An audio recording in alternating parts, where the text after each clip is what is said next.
कि बादनी के लागे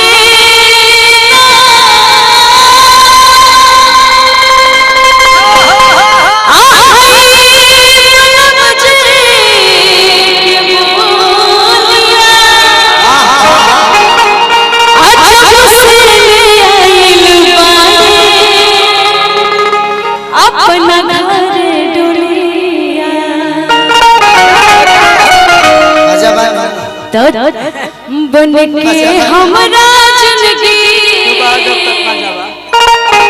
सुना यूट्यूबर लोग से पूछ लगे मजा। कब से आप लोग भी यही बोल रहे थे और सुबह में क्या चढ़ाएंगे ये भी हम लोगों को पता है अच्छे से कि बन के हमरा जिंदगी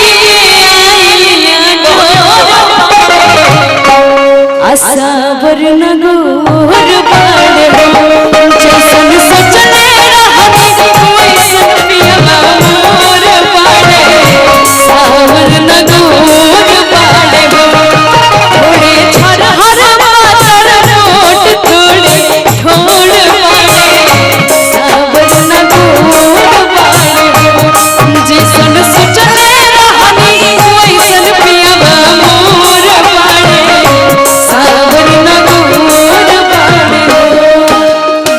जैसन चहले रहने वैसन पियावा मोर बाड़े सावन ना गोर बाड़े कैसनो बाड़े ठीक बाड़े नो का भैया।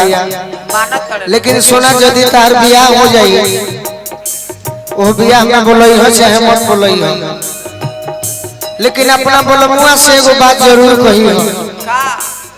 ऐसे कि आज के कलयुग में कोनो बोलमुआ के गारंटी नहीं खे कि मेहरारू कतनो निमन मिल जाई, बाकी फेसबुक पे उन्हें हाथ मारिए दिए।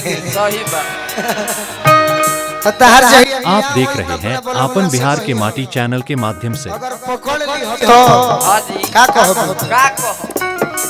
झूठ ठोक के खोलला दिलवा के भके सिया जाती, झूठ ठोक के खोलला दिलवा के भके सिया जाती। वैकेंसी तो बुझत हो कबू बक्सर के हो। हां दी फार्म बहाली फार्म। अरे झूठ ठोक के खोलला दिलवा के भके सिया जाती। अपना बोलमुआ से जरूर कहिए यदि पकड़ा जाई है तो इमरजेंसी में आई है काम में बीबी लाइसेंस ये राजा। इमरजेंसी में आई है काम में बीबी लाइसेंस ये राजा। इमरजेंसी में आई है काम में बीबी लाइसेंस ये राजा। कुछ कहो बता। ए दिल मर दिलदा ए दिल मर दिलदा खुशी करे के मस्ता लेना हर गाने ना जाने हार करे चार करे ना जाने इमरजेंसी में आई है काम बीबी लाइसेंस ये राजा।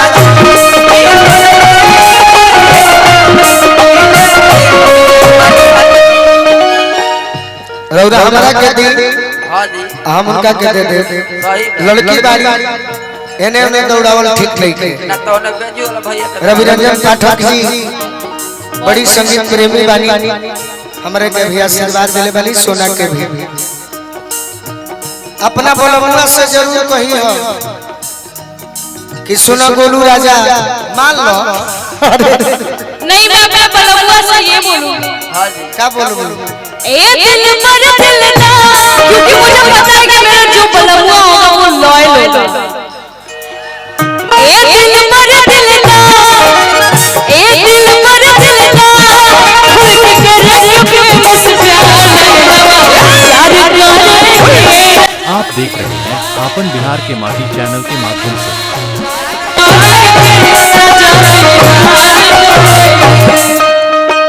माई करस के तहर बोलमुआ लोयल मिले।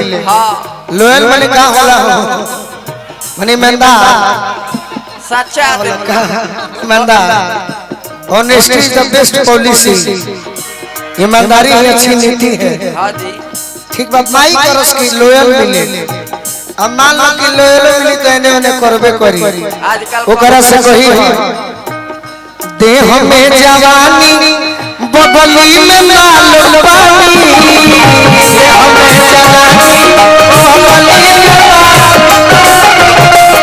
देह में जवानी बबली में देह में जवानी बबली में लाल पानी।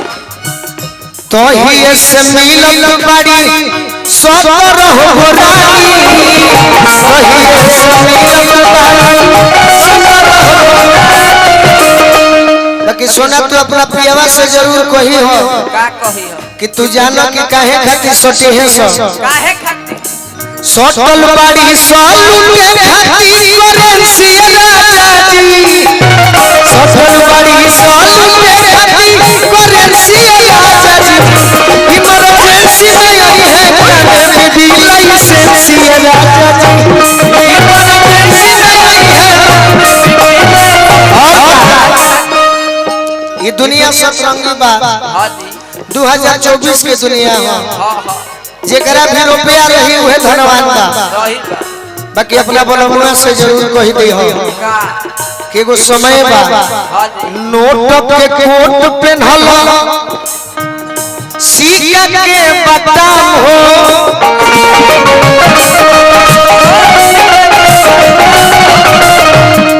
नोट के कोट पेन्हल सिक्का के बटाम हो।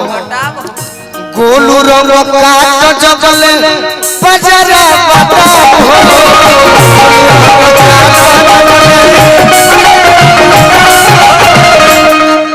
शिकारी जी में हर चिन्ह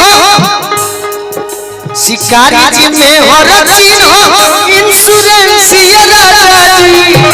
शिकारी जी में हर चिन्ह इंश्योरेंस राजा जी।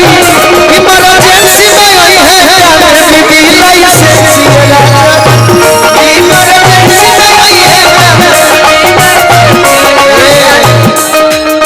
तनी सोनो के कहे तो